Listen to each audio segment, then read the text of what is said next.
Sulaiman bin Buraidah anjeunna ti bapana radhiyallahu ta'ala anhu. Bapana Sulaiman berarti ti Buraidah.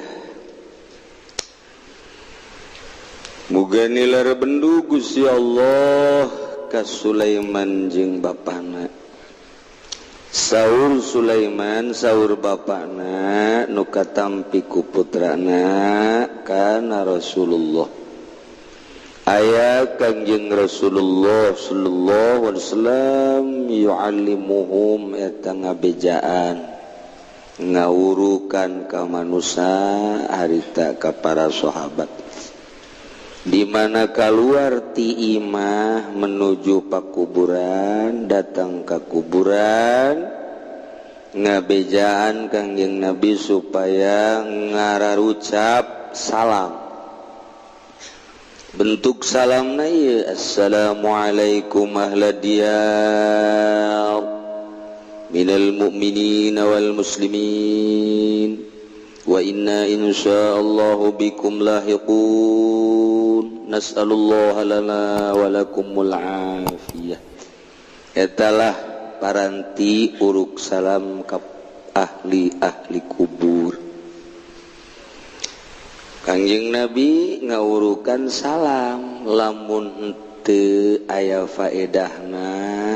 moal nitah uluk salam. Faedahna uluk salam berarti aya jawaban ahli kubur ketika urang uluk salam nyana ngajawab.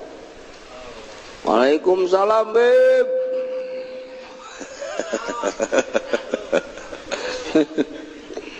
Waalaikumsalam. Jadi nyana ngajawab. Kok teu pernah kadenge? Coba-coba mun ente ngadenge. Komo lamun penting. Asar bae sorangan. Urang asar jarah haju salam. Assalamualaikum ya ahlad diyar. Salam. Geus cek urang baliklah hampura. Moal terus sudah gua. Sebab urang gua masih kene berat ka makhluk. Dementak urang dititah ge ziarah sorangan lain babarengan kana bus bari aya untungan atawa lain ziarah tuh nu kos kitu mah tama refreshing we tama bermotif ziarah. Iya sorangan jangan tempat tu sepi. Assalamualaikum ya ahlad diyar minal mu'minin wal muslimin wa inna insyaallahu bikum lahiqun. Petik 11, 12, jam 1, jam 2. Waalaikumsalam. Ono keperluan opo ge? Oh berarti wong Jawa iki. Barawa sieun sebab urang berat ka makhluk. Geserkeun geura perasaan urang. Lamun urang masih keneh make perasaan nu ieu boro-boro di kuburan, di jero imah sorangan coba. Make perasaan nu ieu mah tetep bae moal kuat. Aya wiridan pamajikan korban. Cek pemajikan teh aya naon ye? Udang. Tungguan tadi dinya yang wiridan. Pokoknya di dinya wiridan aya ieu di dia anu nungguan. Loba omong kerja sama untungna mah kabehan.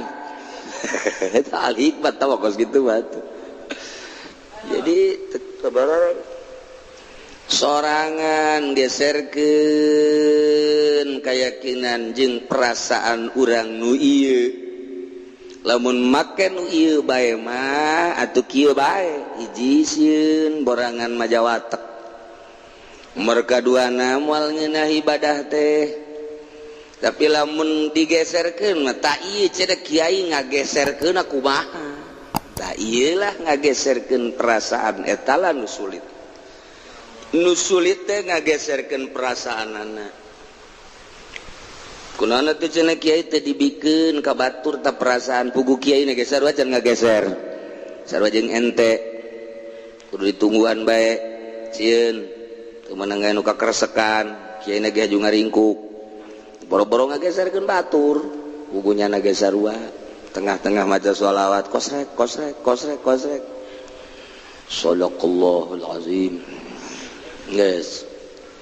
kanyawan isuk-isuk nu kosrek-kosrek teh sial orang ucing tamah orenganan beheungna aya kantong keresekan jadi nyari lempang teh kosrek kosrek kosrek padu kurang pajar momonon bae anu borangan mah kos kitu nu borangan eta borangan ngaranna naik sepeda gubrak wah pocong kajen kumaha pasti pocong ringkuknya kurandahan di deuleu aya deui diteangkeun ku nya bari ngorandang-ngorandang orang datang kaluhur sial tangkal kadong dong dipotong deuk Agustus dipoles pakai kapur pajar pocong nyiksa awak pan nya teh ye nya kitu batu aing terus eta teh borangan pokos kitu tah borangan mendak nyana hajurat ti hari teh beranian ya horenganan eueuh pocong orang malam Jumat deui naik sepeda deui aya ngajentul wah tangkal kadongdong teh mah lajen ku kumaha ge diteruskeun ku jana barang ditewak teu beunang ye pocong beneran guling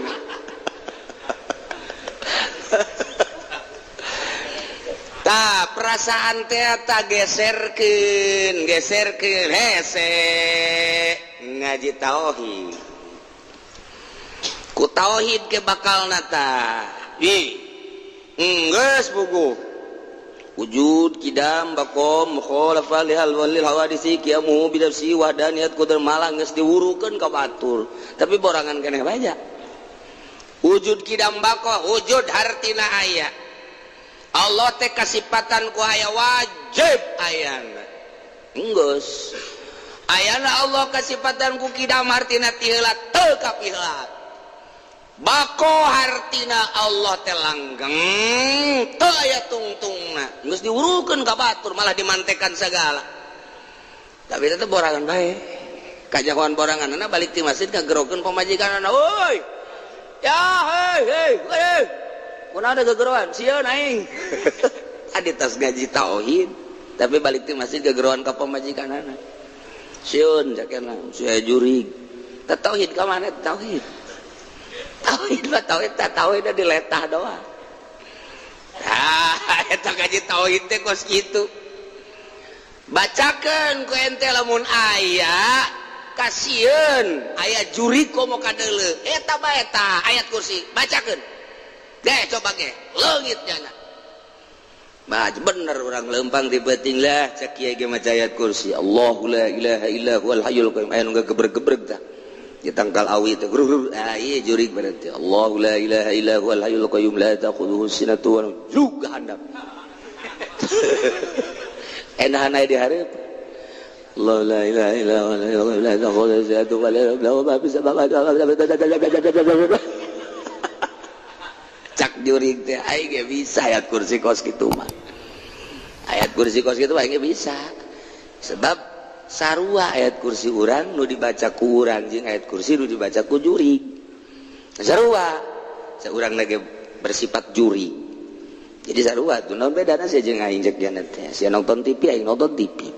sia main bola aing main bola atuh akur atuh teu banjur ayat kursina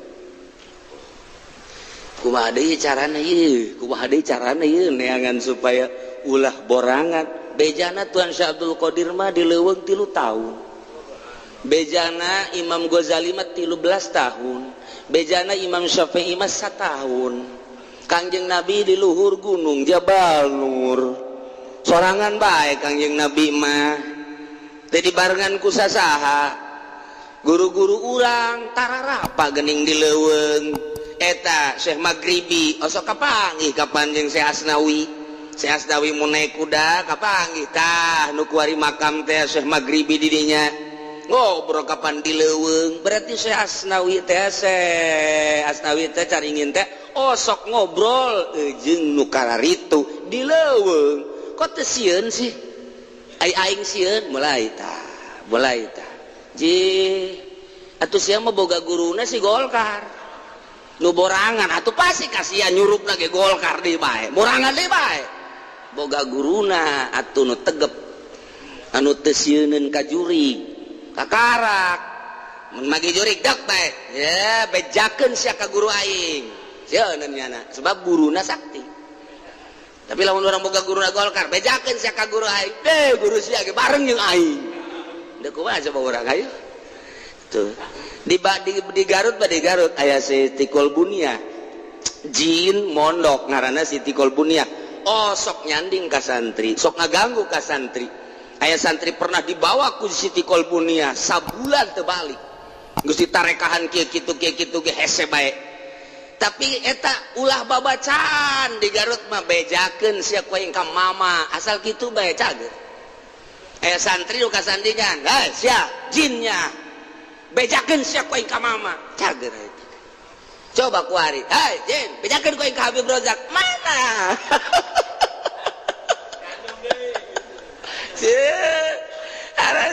jadi guru teh sakti kalau guru sakti mah bejakeun sia ku aing ka mama calager kabeh ge masyaallah tah eta kos kadar itu tah coba kuari bejakeun ku aing sia ka guru aing guru sia di mana sakitu teh di itu belah raja Golkarnya atuh gitu banjur tuh nu mantak urang teh ya dina thariqah mah ngahayal heula kadanan ku tapakur urang diuk teh di makam diuk teh di kamar lain diri aing ye nu diuk guru aing ngahayal kitu heula tah taku Muhammadiyah mah disengsarikeun kitu teh ye sasar sia cek Muhammadiyah cekel ku aing hula pantogeun sia casarkeun batur sia cicing sia kudu pantogeun heula tah Muhammadiyah pantogeun teu dipantogeun mah beres anya nya mantogeun urang deui urang mantogeun nya gelut dek dagan yakin jadi gelut ngayal heula aing guru aing nu diuk teh manya setan wanieun ka guru aing ye urang ngahayalkeun guru begitu orang teh salat ja guru aing mah husupan aing teh berarti lain guru aing ya sia berarti carekan ku urang awak urang dibulak-balik dibulang-baling awak urang teh ulah dihayalkeun diri urang guru urang naik ka guruna mantak aya silsilah teh lain sa silsilah-silsilahna ari silsilah mah fotokopi bikeun babari dibaca ku urang nu datang jurig jin jalain jangkos gitu orang teh niru guru lempangna diukna ibadahna silsilah teh lain sa silsilahna oh guru orang lamun hudang jam 3 geus urang mah dikurangan geus setengah 4 lantaran puyang kene turun jam 4 puyang kene jam 7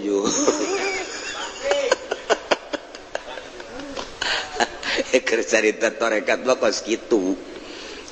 ulah dihayalkeun diri urang tah urang di masjid sorangan dipoekan Allahu Akbar coba ge urang ngahayalkeun urang teh wali ngahayal aing wali ye Mas Tuan Abdul Qadir aing ye Allahu Akbar aya jurig Abdul Qadir sial kuadan wanian ka aing sia Allahu Akbar. Sebentar Abdul Qadir mah digalemohan ku jurig teh kapan nya sataun jurig bae. Nafsu teh. Sataun ku hewan-hewan. Sataun ku awewe geulis. Eta mungkin henteu pernah ku awewe geulis bae. Atuh emang siapa kitu malulu. Aduh, dasar nafsuna nafsu wanita merendanan. Eta urang teh bertorikoh bersilsilah hayalkeun guru urang hebat ibadahna moal emang kos kitu dicoba ke penting coba ya urang jeung penting urang hayalkeun yo Insya asnawi caringin mah tengah penting teh nya nama salat zikir jatesieun coba ngahayalkeun diri urang teh asnawi ye masih moal coba ge cobaan moal bae kajian hukumah ge moal sieun ketika urang sieun berarti atuh urang teman asli lain saya asnawi jasa asli mah teu sieun begitu aya pocong ya saya sawi teh sieun aya sia atuh ai sieun atuh lompat ja aing mah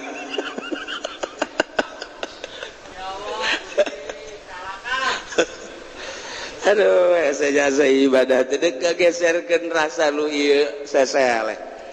teu bisa 1 tahun 2 tahun masyaallah karim geus heula ieu mah keur cerita salam bae heula. Assalamualaikum ahlad diyar minal mu'minin wal muslimin. Ieu mah riwayat Sulaiman ieu ka riwayat lain aya deui. Wa inna insyaallah bikum lahiqun nas'alullaha lana wa lakumul afiyah. Al-Fatihah. Oh di Al-Fatihah tenan ku urang Al-Fatihah ngarobah hadis hadis salam geus bisa kitu rawahu muslimun al-manal ijmaliyu wallahu a'lam bissawab.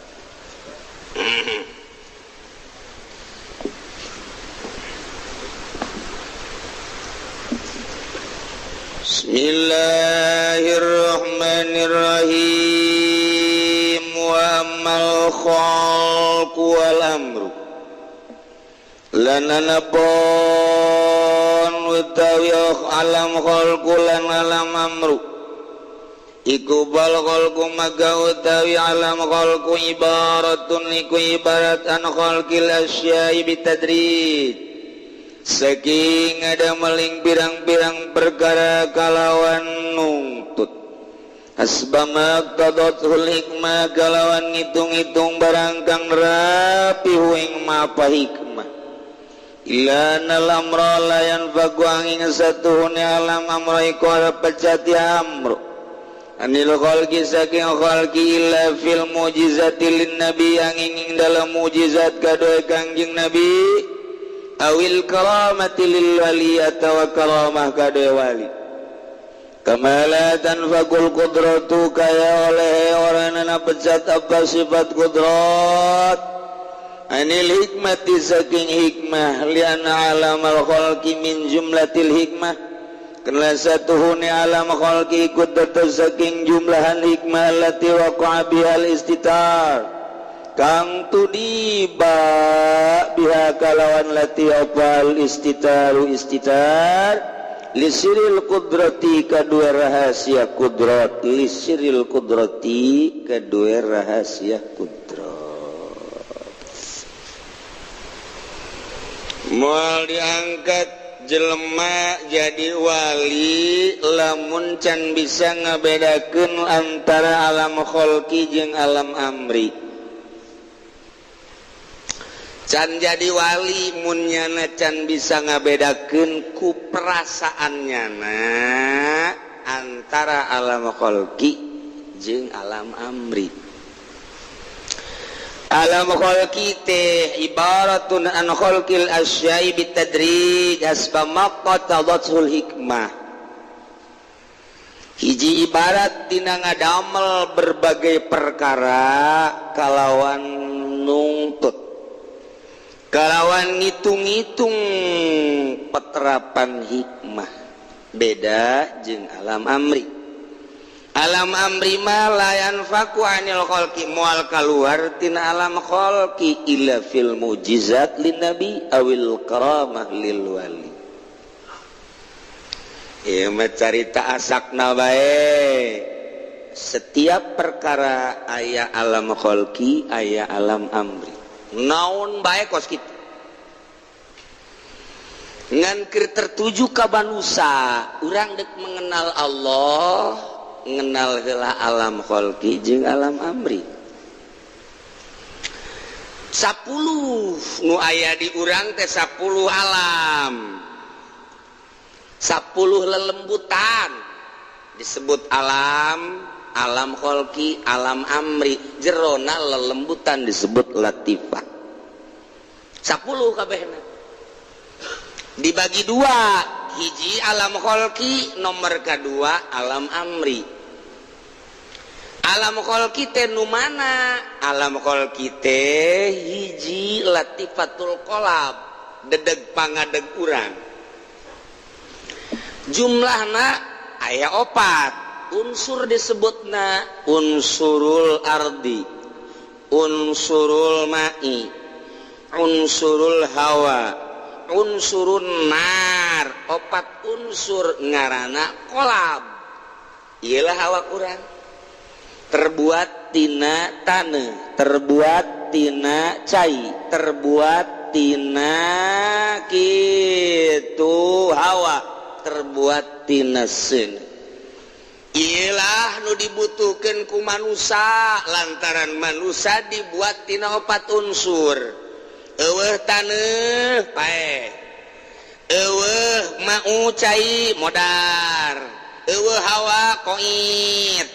eueuh ceuneu isdep. Nu opat kudu aya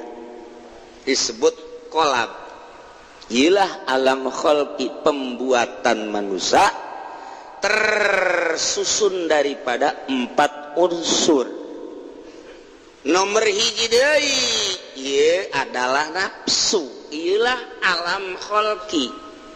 Setelah tersusun tinu 4 jadilah manusia. Di manusia ditendeuna nafsu ku Gusti Allah. Ayalah nafsuan. Nafsu eta teh ngabogaan 4 sifat. Aya sifat rububiyah, aya sifat syaitoniyah, aya sifat bahimiyah, aya sifat sabuyah.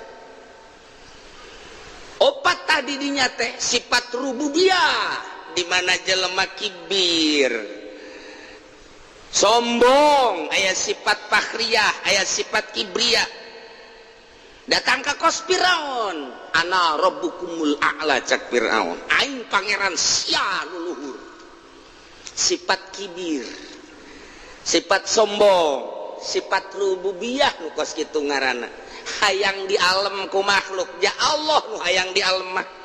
Sombong, ya Allah nu sombong mah. Kumagungan, ya Allah nu kumagungan mah. Aya di diri urang, berarti urang kasifatan ku nafsu, nafsuna sifat rububiyah. Aya deui sifat ke sifat bahimiyah. Sifat bahimiyah mah sifat kehewanan.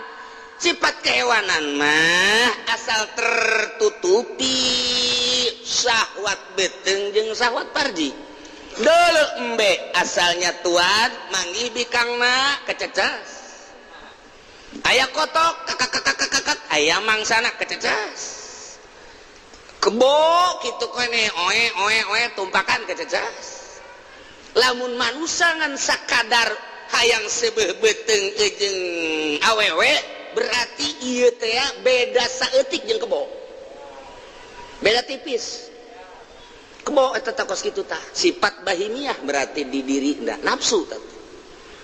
Sifat syaitoniyah aya hasad, setan anu sok hasud mah. Sok hasud mah aya ngunek-ngunek setan nu sok ngunek-ngunek mah. Aya deui anu ngajakan kana dol sasar, setan nu ngajakan kana sasar mah. Nu ngajakan kana munkarat setan, maksiat munkarat. Mun aya jelema hasud, hikdu, ngajakna kana salah bae, berarti nafsuna nafsu syaitoniyah.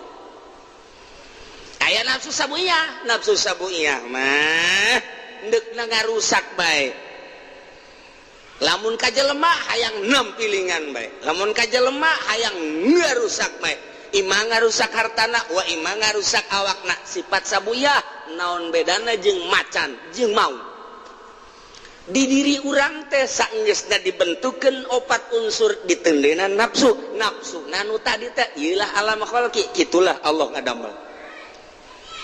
Lamun urang terus bae kos kitu, kieu awak urang ketika neuleuh jelema nu teu ngahormat ka urang, urang bendu, da aya sifat di urang. Ketika neuleuh awewe bangun mencrang amat, hayang mukakeun wae androkna. Iya ngadoa ge, bo ka doa-doa dibawa. Eta apa nama kos kitu? Tah, ieu berarti ieu sifat bahimiyah tinggi ya ka jeung. Tinggal ya sifat bahimiyah na. Tah, teh kitu bae terus bae kitu bae.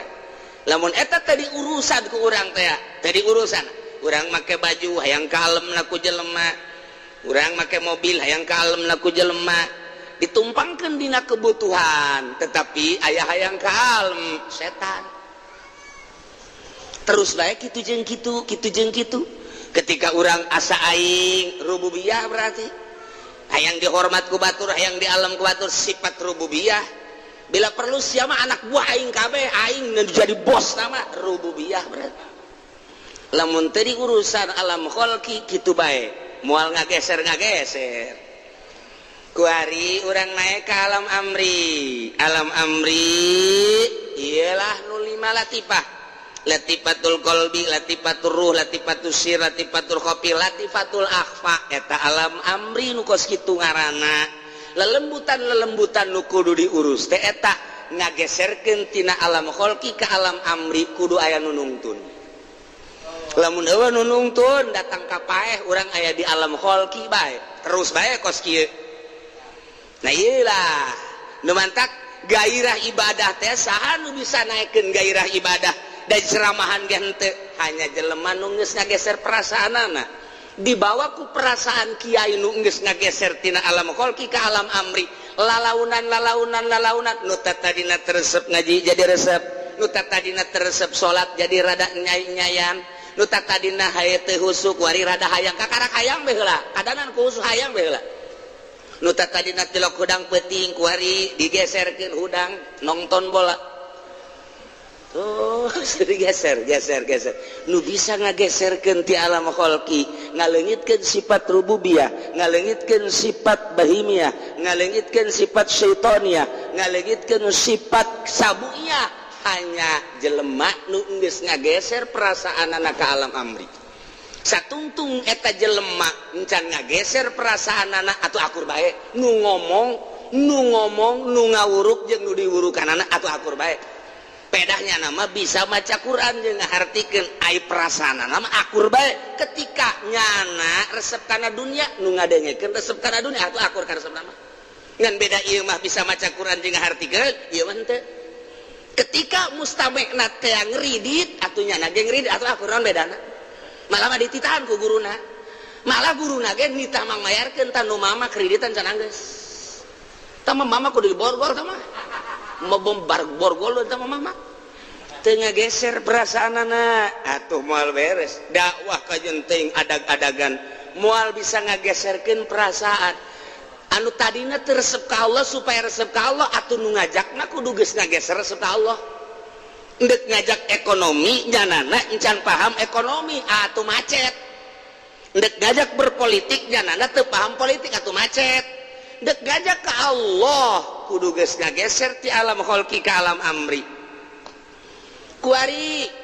nyana berusaha ngageserkeun tina alam kholqi nu tadina galak jadi henteu berubah carana kumaha sih carana ngaleungitkeun perwatakan heula teu kaluar tina 3 minimal hiji zikir nomor kadua tafakur nomor katilu muraqabah nomor kaopat hidmat 4 rupa zikirna make naturan anu sesuai tafakurna napakuran anu menang ti guru muraqabahna nu mana heula engke teh aya daerah sugro aya daerah kubro engke teh ngahidmat ka guru cara ngahidmat teh lain cara ngahidmat nu biasa kumaha aya praktek hidmatna tidinya lah dek ngageserkeun teh guru ngabejaan mata berwatek deuleu kanu indah-indah geserkeun celi resepna berwatek ngadengekeun anu merdu-merdu geserkeun kitu kene irung watekna teh ngeresep ngambe anu sengit-sengit geserkeun kitu kene sungut ngeunah amat anu lazat geserkeun leungeun resep amat anu hipu-hipu geserkeun lain hehe digeserkeun jadi urang dek asup ke alam amri ti alam kholqi teh teu bisa langsung sabulan 2 bulan teu bisa perlu riadoh tapa heula napaan mata napaan cili napaan irung napaan sungut napaan beteng napaan dubur napaan kubul napaan suku napaan leungeun eta teh kakarak alam kholqi sanggeus tadi alam kholqi ditapaan naiklah kana kolbu latifatul qalbi tapaan latifatul ruh tapaan latifatul apa ditapaan ku urang dibimbing ku guru nu sebut guruna mursyid jadi teu sambarangan hayang ngageserkeun perasaan teh urang sok ngageser sorangan urang ieu mimiti urang keur diuk bae manggih aya awewe nu liwat irungna mancung putih mantep oge tah di suratan ku urang males ngageser tatadina eueuh trisno di hate ku ari Trisno Mas Trisno ada di hatiku waduh berali urang lantaran geus ngageser perasaan anak duit nu tatadina jang anak jeung pamajikan digeser pake mahugi ngageser perasaan nu tatadina tentrem cicing di imah kuari mah teu tentrem ngageser hayang anjang nu tatadina pakaian di asal-asalan bae kuari mah lamun teu diistrika ngajerikit sewet teu daek make sapatu ke dismir eta gageser perasaan tanu kos kitu garana tah urang mah lamun perasaan kitu mah tah teu kudu dibejaan kabehan teu meunang mah teu meunang neuleuh jahe haju bae ieu mah ngageserkeun ti alam khalqi ka alam amri nu tatadina kurang mengenal ka Allah supaya mengenal sanggeusna mengenal secara umum ngaranna ma'rifatul am ngaranna ma'rifat awam kuari karena ma'rifat khosoh digeser make cara nu tadi mulai kuari zikir mulai tafakur nganyahokeun heula kuari af'al Allah asma Allah ahwanan ge sifat Allah ke kaharti dina af'al bakal kaharti dina asma kaharti af'al jeung asma bakal kaharti sifat di mana geus kaharti af'al asma jeung sifat bakal kaharti dengan sendirian zat Allah kuari mulai barang geus bener horeng man arifan nafsah arifa rabbah jelema nu mengenal diri bakal mengenal ka pangeran nah kuari hayang ibadah ka Allah mulai aya guruna ya mulai magahan amil we zahirna ma ilmal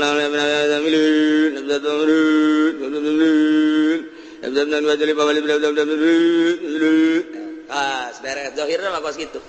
batinna keur ka Allah mulai kuari ngaji alfiah bae set kalamun lalazun mubidun gasa cuma sunnah fina zahirna kos kitu batinna ka Allah mulai ngaji kuari arkanul wudu sitatun pirang-pirang rukun wudu ikunana maniatul beres zahirna mah keur syarat batinna keur ka Allah mulai aya nu nungtun ya aya nu ngajak tad kan urang ka ditu yeuh ka desa kumpulan ka desa aya non tuh kumpulan aya kumpulan di balai desa bangunna cenah de konsolidasi aya kiai di ditu nu ngajina kiai anu mikirnya na keke aing batal moal ka Allah na aing batal moal henteu lah henteu kuat berarti ngana teh kuat henteu lah kebae hasilna bae gitu hasil berita sih mah hasil ka dijabah heran aing mah oh mulai kuat datang camat ka imah obrol dikondisikan ku jalan henteu lah nu sajen bae mah teu bisa lah kuat ya deuk ka Allah lamun kadinya berarti belok datang usum pilkada teng titah Jatim sukses dibere motor dibere enten motor mah tinggalkeun enten deuk ka Allah masalahna tuh nu sieu mah lantaran pol deuk ka Allah aya awaik gangguan kuatnya na di desa kuat, kecamatan kuat, pilkada kuat, pilgub kuat dan lain sebagainya lah aing maka jenting dahar jeung teri daripada aing dibabawa ku nu kos kitu mantep deuk ka Allah aing mah teu rek kadinya teu rek bumpar mampir aing mah mulai teh dedeulean dijaga embung neuleuh sebab deuk ka Allah pan can datang ai geus datang mah bebas ieu mah deuk ka Allah can datang besi kaganggu dedeulean kuari dijaga dedengean dijaga geus atuh ana dedeulean dijaga dedegean dijaga aambeun dijaga omongan dijaga embung ka mamana mulai geus di imah bae geus di imah ge boga pagawean lain sa di imahnya boga pagawean teh ngajagaan mata ngajagaan ceuli deuk ka Allah boga maksud deuk ka Allah dijaga kunyana mulai embung ka mamana jendeng di imah boga duit gini penting bunga mana salah tante kasih ngomong deka Allah mulai terasing tuh aya fi ma'zilin dina uzlah nggon uzlah jelema nama bareng ke masjid jelema nama bareng ke musola jelema bareng ketika di tamuan tapi beda batina nu ieu mah biasa ya di alam khalqinya nama nek menuju alam amri ka Allah yes gitu bae terus deka Allah pan Allah teh tara noler pagawean manusia si eta deka aing hajunyaan deka aing diangkat derajatna teng lain deui sinaran gua mulai geus teh embung ka mana-mana embung ngaji jeung santri ge geus teu maksud jeung santri ge eta mah sakadar zahir bae beda aya nu nuturkeun sanajan teh dituturkeun deka Allah santri teh jadi acuan dek aya dek eueus sabodo eta mah sapira tah mah ngajalankeun ngaji kos kitu dang nu penting mah dek ka Allah teu bangga santri loba teu sedih ku 1 2 3 dek ka Allah boh kadaanannya nama ku make menerima murid ajaran baru boh jauh tah jurig tah mah kos kitu jurig tah mah kos kitu dek ka Allah tah mah atuh tah mah mampir ngaranna kos kitu mah tah mulai pesantren menerima ajaran baru hubungi Habib Rozak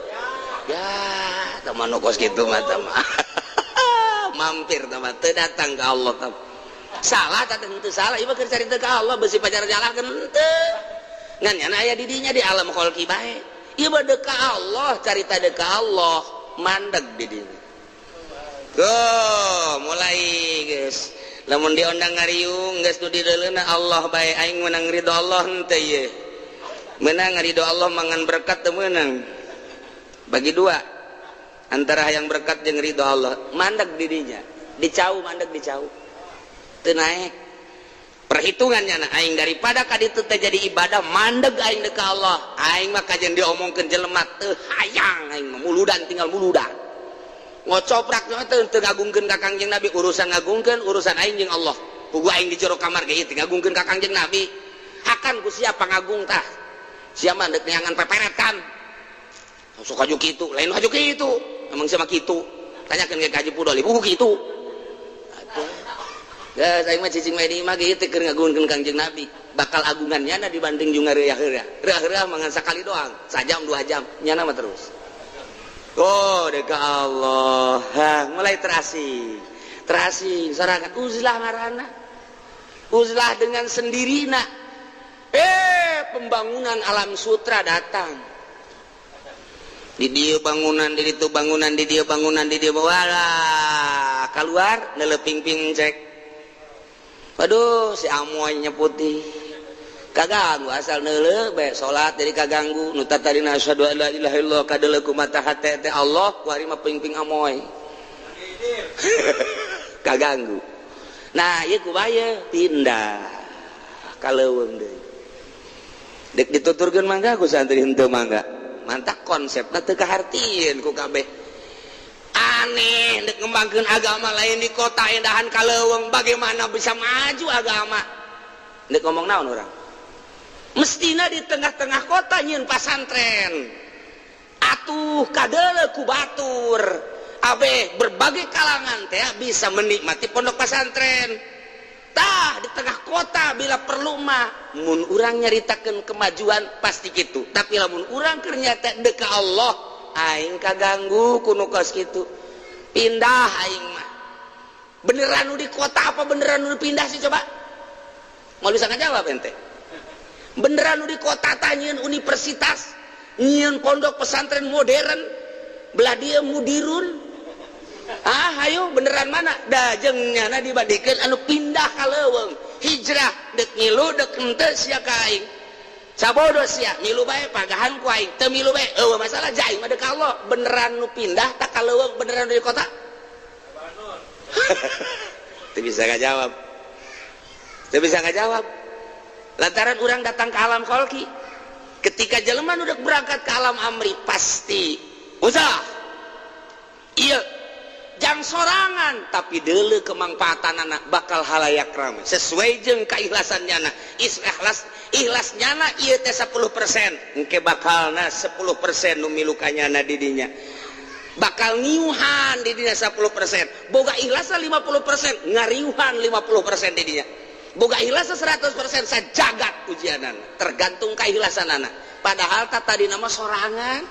tapi efeknya bakal kakabeh. Nah, mulai ngageser di alam kholqi sorangan, kasihan jadi ke Allah. Ketika orang aya datang dunia, dunia dek naon sih aja aing mah ka Allah. Letik mau sok mumar mampir. Sakaji pudal bener oge sih. Datang kuari kitu jurik dek ka mana sih ya? Dek ngaganggu, dek naon ngaganggu aing ya aing mah dek Allah sia makhluk Allah, aing makhluk Allah. Goblok sia. Emang aing sieun ka sia? Datangkeun bapak moyang sia. Bener bae datang 5. Hehehe, tolol aing mah lalagaan goblok. Teu sieun sebab dek Allah sia makhluk Allah, aing makhluk Allah. Datang orai. Orai. Dek mana? ngagoda saha ngagoda ente aing mah teu kudu digoda tiba heula ge emang aing sieun ka sia anda kalau digoda moal sieun aing mah moal sieun aing mah digoda ke sia dek aing dek ngalegleg sia leg aing paeh cenah cek orangnya sia di jero beteng aing geus aya tulisanana meureun aing di lauhul mahfuz kudu paeh di beteng sia goda aing sia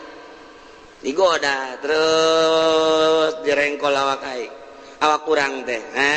di dia mah wayahna becak orangnya teh andek dikencengkeun ieu beulitana kencengkeun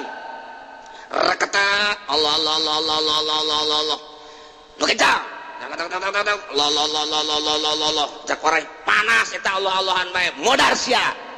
dibalik kuari mah ku Allah aing paeh sia aduh ampun panas cakna panas indit orangnya mentak ente beusaya orangnya antepkeun asana paeh ente ulah ka turut-turut nah sebab Allah ente mah tiis ka orang begitu dia Allah tiis sakieu sakumaha ase bae ye pandongeng kiai mah panas atuh lain deui Allah itu mah ku hate sia mah ku sungut nya jadi tiis mulai digoda ku dunia moh aing mah digoda ku jurik tah teh sieun digoda deui ku hewan teh aing mah endeu ka Allah mulai jelema ti kota datang ka leuweung tengah peteng Waalaikum naon aing mah keur ka Allah engke sagedeung heula ye Waalaikum aya naon pamajikan kabur atuh pamajikan kabur kunaon babejak aing sia nu emang ribut cekan lu kabur dibawa ku batur beureun neangan deui bae yeuh kadeui kiai bageulis tante mun geulis titah ka dieu bae teu pamajikanna mulai berbagai-bagai urusan anak teu kaharti nyana akademina nyana jurusan anak tetapi kuari jelema pada marenta tulung kunaon sabodo aing mah ka Allah acara didoakeun manjur eta urusan Allah teu diaku-aku jadi ka Allah acara teu manjur sabodo diomongkeun sama kiai eta mah teu manjur sabodo sia dek naon datang ka aing kumaha Allah bae geus hese nyaritakeun ngageser kuari mah ti alam kholqi ka alam amri ninggalkeun alam kholqi geus eueuh perasaanna naon kuari hiji be nga Allah ai ka Allah kumaha ka Allah mah keur salat teh inget ka Allah ai di luar salat teu inget ka Allah encan datang ka alam amri emang kunaon ai keur salat ka Allah ingat ai di luar salat henteu ka Allah emang Allah leungit pan Allah na eta keneh nu nyiptakeun ulang ti alam itu datang ke alam dunia ka alam barzakh ka alam akhirat Allah na eta keneh nyahoeun anu aya teu pernah eueuh kidam teu pernah kaheulaan tuh mulai ku ari ka tauhid nu tadi ngan ku perasaan awalun bil ibtida wa akhirun bil intiha kadeuleu ku ari mah kumaha hate teh Gusti Allah teh aya geuning Allah mah teu pernah eueuh neulekeun teu pernah teu neulekeun la takhudus sinatu wala naum Allah teh ngadenge teu pernah teu ngadenge Allah mah terus bae perasaan urang dirundung ku ayana Allah ku denge Allah ku nyaho Allah urang geus berubah ku ari ka alam amri Iya secara singkat bae dibongkaran alam amri nama lila wari geus aya di alam amri. Nah ieu mah ngan sakadar dek nyaritakeun jelema nu geus pindah ti alam kholqi ka alam amri bisa ngabedakeun ieu mah alam amri ieu mah alam kholqi etalah wali. Ketika can bisa ngabedakeun mana alam kholqi mana alam amri ku perasaanana eta mah nu kos kitu mah jelema TK teh kos urang bea. Kos gitulah jelema anu ngageserkeun perasaanana sabaraha tahun bisa ngageser tergantung kecerdasanana. Namun masih keneh urang ka pasar ngeuleuh nu ngagantung resep keneh urang aya di alam kholqi keneh. Ketika urang ka pasar ngeuleuh samarenda ngeuleuh tamer ngeuleuh jubah ngeuleuh macem-macem geus teu kadeuleuh dina kadeuleuh ge ku mata ieu doang mata hate mah geus teu deuleuh urang geus ngageser ka alam amri. Kuari mah geus teu kudu ka pasar ngeuleuh mobil bae. Ketika orang dulu ino pak hayang ente emang kurang bantah ente teu kawerat atuh siap jualan aya cegena mun aya jualan meuli atuh siapa lain alam amri alam kholqina kita mah ngeblesek tambah dirinya.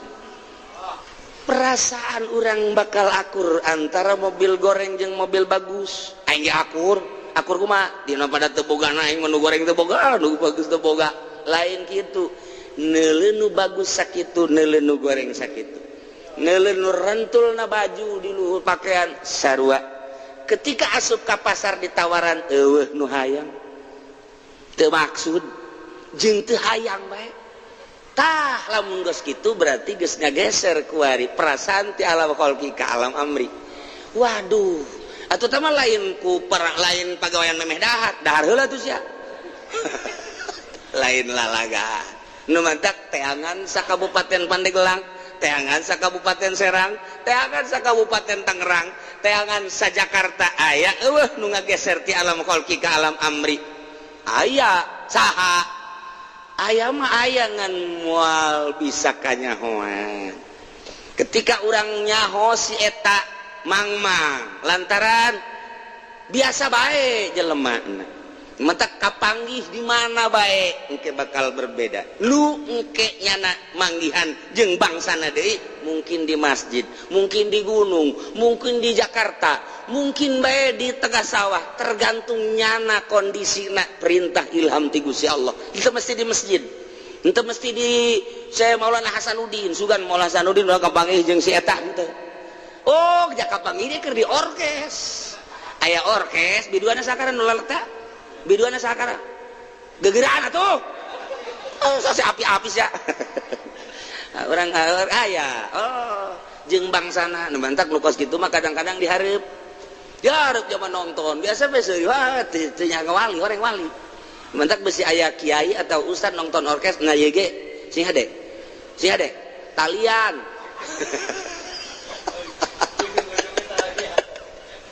hese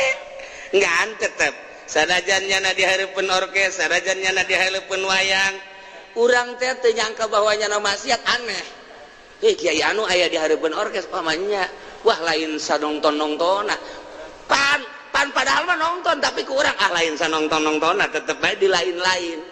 aneh urang mah pan teu nongton ge pajar nongton urang mah dibalik teu nongton liwat tong pajar nongton blon kan nyana mah nongton pajar teu nongton hese sebabnya nama geus teu maksud bedana nu nongton maksud jeung nu teu nongton maksud teu maksud beda setik mun nongton maksud mantes nongtonna dongeng aing tos nongton orkes sabiduana sasakara teh sia ngomong atuh bau budak bujalna kadeuleu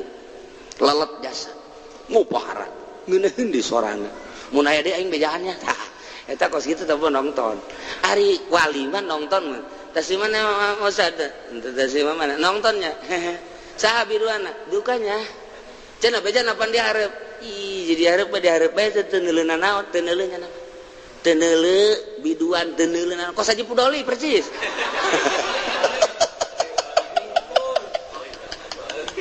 ya Allah ya Rabbi tuh kos kitu tah kos si kitu sakar ngaranna Abuya dahlan ki dahlan tanjakan ketika kumpulan jeung bupati milunya nah biasa bae diuk dihareup diajeng-ajeng biasa diuk ngan ajunya nama reup BHS kos Gus Dur kerek biasa cedegeun nyana ditang doa terakhir pan kerek ai urang mah pugukeun ngaji ge kerek ieu urang mah lain keur kumpulan ieu mah keur kumpulan ge geus terakhir bae acara terakhir doa penutup ialah Buya Dahlan dihudangkeun nya kerek ieu naon doa terakhir oh doa geus agesan nya geus doa Allah mun ditanya tadi si naon diberi teh nyaho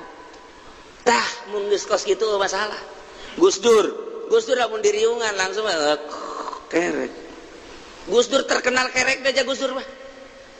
kamari digor be keur kamari keur hirup keneh kerek we digor ge gana tapi ketika aya pertanyaan bisa dipertanyakan tak Gus itu kan kalau lagi kumpul-kumpul kan tidur tapi kenapa kalau ditanya bisa aja jawab wah itu sih urusan saya atau hese aja Gus Dur mah ja kerek beneran nya nama saksian ya kerek bae nya nama tah geus sararese eta lah khorikunil adat nu kos kitu ngaranna pindah ti alam kholqi ka alam amri sanajan hadir ge jajana mah geus lain deuleuan kadinya lain dedengean kadinya emang teresep kok bisa hadir di dinya zayyin nafsaka bil maksiat tah nerapkeun zayyin nafsaka bil maksiat jang nyana lain jang ente ini ke mana ya aing dek nonton pan nonton zayyin nafsaka bil maksiat aing dek supaya kadeuleuh nama maksiat batin nama heuh atuh sia neraka ngaranna ya orang dihareupeun orkes ge ai perasaan orang ka Allah mah moal disiksa atuh moal disiksa sok dihareupeun oh engke sakedeung urang bakal boga presiden tukang nyanyi deh oh saksian ku urang biduan nu mana bae bila perlu teu make calana geus maka ih kadeuleuan atuh balan kadeuleuh eta cenah nu kadeuleuh Allah na sia seuri heran nu kadeuleuh eta na atuh moal disiksa dia lain deuleuh lain denge pindah ti alam kholqi ka alam amri eta panjang dongeng nah deuk ngageserkeun alam kholqi ka alam amri ti awal ngageser kudu aya nu nungtun nu mantak ge tah eta teh bakal ngageser engke ge kos urang hayang nyieun kitu kolong ulah dicita-cita ku kumaha nyieun bae bale engke kolong aya sorangan ieu ge sarua si urang deuk maca Quran ulah nyaritakeun maca Quran atuh alif ba ta alif jabar ba jabar engke bisa sorangan hayang bisa maca kitab atuh amil bae baca jeung jurumiyah geus bisa amil jurumiyah terapkeun bakal bisa maca kitab ieu ge sarua tungtun ku guruna ieu kieu bakal marifat sorangan ye atuh kos kitu jijah heunya atuh meureun dongeng ieu tah mah ya hese ka ditu nama tah ieu ngageserkeun ti alam kholqi ka alam amri teu sambarangan moal diangkat jadi wali jelema muncan bisa ngabedakeun mana alam amri mana alam kholqi wa amma syariat wallah